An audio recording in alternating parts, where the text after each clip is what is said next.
जय माता दी दोस्तों। श्री जगदम्बिकाय नमः। ओम ऐं ह्रीं क्लीं चामुंडाय विच्छेद। श्रीमद्देवी भागवत महापुराण पंचम स्कंद। अतः चतुर्दशो अध्याय। चिचुर और ताम्र का रणभूमि में आना, देवी से उनका वार्तालाप और युद्ध तथा देवी द्वारा उनका वध। व्यास जी बोले, हे राजन, दुर्मुख मार दिया गया। यह सुनकर महिषासुर क्रोध से मूर्छित हो गया और दानवों से बार बार कहने लगा, यह क्या हो गया? दुर्मुख और वासकल तो बड़े शूरवीर दानव थे। एक सुकुमार नारी ने उन्हें रणभूमि में मार डाला। यह तो महान आश्चर्य है। देव का विधान तो देखो। समय बड़ा बलवान होता है। वही परतंत्र मनुष्यों के पुण्य तथा पाप के अनुसार सदा उनके सुखों दुखों का निर्माण करता है। ये दोनों ही श्रेष्ठ दानव मार डाले गए हैं। अब इसके बाद क्या करना चाहिए? इस विशेष स्थिति में सब लोग विचार करके जो उचित हो बताएं। व्यास जी बोले, राजेंद्र, इस प्रकार महाशक्तिशाली महिषासुर के कहने पर उसके महारथी सेनाध्यक्ष चिचुर ने कहा, हे राजन, स्त्री को मार डालने में चिंता किस बात की? मैं उसे मार डालूंगा।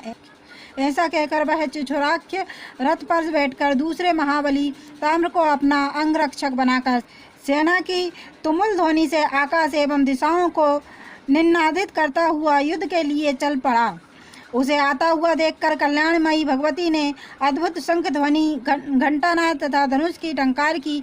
उस ध्वनि से तभी सभी राक्षस भयभीत हो गए। यह क्या? ऐसा कहते हुए वे भय से कांपने लगे तथा भाग खड़े हुए। उन्हें भागते हुए देखकर चिचुराख्य ने अत्यंत क्रोधित होकर कहा, तुम्हारे सामने कौन सा भय आ गया है? मैं इस मदोमत नारी को आज ही बाणों द्वारा मार डालूंगा। हे दैत्यों, तुम लोग भय छोड़कर लड़ाई के मोर्चे पर डटे रहो। ऐसा कहकर उस पराक्रमी दैत्य श्रेष्ठ चिचुर ने हाथों में धनुष उठा लिया और युद्ध भूमि में आकर वह निश्चिंतता पूर्वक भगवती से कहने लगा, हे विशालाक्षी, अन्य साधारण मनुष्यों को भयभीत करती हुई तुम क्यों गरज रही हो? तुम्हारा यह व्यर्थ गर्जन सुनकर मैं भयभीत नहीं हो सकता। हे सुलोचने, स्त्री का वध करना पाप है तथा इससे जगत में अपकीर्ति होती है। यह जानकर मेरा चित्त तुम्हें मारने से विचलित हो रहा है। हे सुंदरी, तुम जैसी स्त्रियों के कटाक्षों तथा हाव भावों से समर का कार्य संपन्न हो जाता है।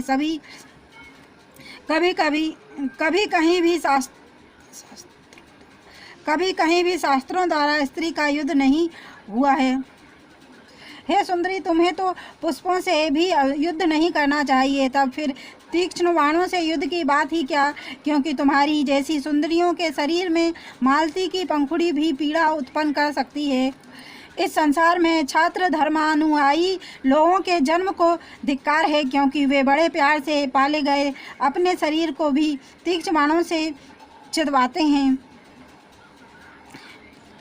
तेल की मालिश से, फूलों की हवा से तथा स्वादिष्ट भोजन आदि से पोषित इस प्रिय शरीर को शत्रुओं के बाणों से छिदवाते हैं। तलवार की धार से अपना शरीर कटवाकर मनुष्य धनवान होना चाहते हैं। ऐसे धन को धिक्कार है जो प्रारंभ में ही दुख देने वाला होता है, तो बाद में क्या वह सुख देने वाला हो सकता है?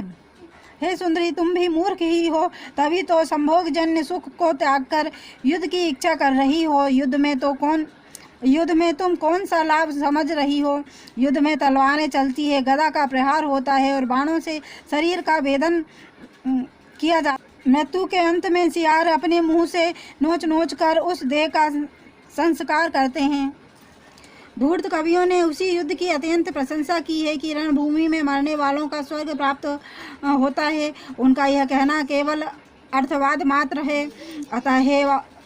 अतः हे बरारोहे, तुम्हारा मन जहाँ लगे वहाँ चली जाओ, अथवा तुम देवताओं का दमन करने वाले मेरे स्वामी महाराज महिषासुर को स्वीकार कर लो। व्यास जी बोले, इस प्रकार बोलते हुए उस दैत्य से भगवती जगदम्बा ने कहा, मूर्ख, तुम अपने को बुद्धिमान पंडित के समान मानकर व्यर्थ क्यों बोल रहे हो? तुम ना तो नीति शास्त्र जानते हो, ना आन्वीक्षिकी विद्या ही जानते हो। तुमने कभी ना वृद्धों की सेवा की है और ना तो तुम्हारी बुद्धि ही धर्मपरायण है। क्योंकि तुम मूर्ख की सेवा में लगे रहते हो, अतः तुम भी मूर्ख हो। जब तुम्हें राजधर्म ही ज्ञात नहीं, तब मेरे सामने क्यों व्यर्थ वाद विवाद कर रहे हो। संग्राम में महिषासुर का वध करके संग्राम गण को रुधिर से पंखमय बनाकर अपना यश स्तंभ सुदृढ़ स्थापित कर मैं सुखपूर्वक चली जाऊंगी।